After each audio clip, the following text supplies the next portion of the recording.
Ya, sementara itu pemirsa, Gubernur Aceh Ahmad Marzuki melakukan pertemuan dengan Panitia Besar Pekan Olahraga Nasional 2024 Aceh Sumut di Gedung Serbaguna Kantor Gubernur Aceh pada hari Jumat 4 Agustus 2023. Pertemuan tersebut juga tampak hadir perwakilan dari kementerian terkait.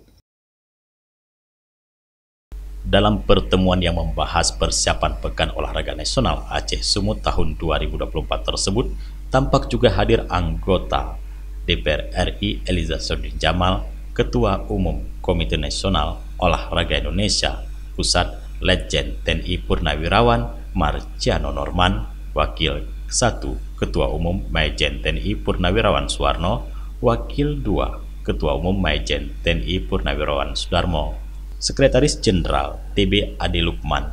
Penjabat Gubernur Aceh Ahmad Marzuki mengharapkan dukungan semua pihak agar penyelenggaraan event olahraga 4 tahunan itu tepat berjalan dengan sukses dan lancar, terutama dalam persiapan renovasi.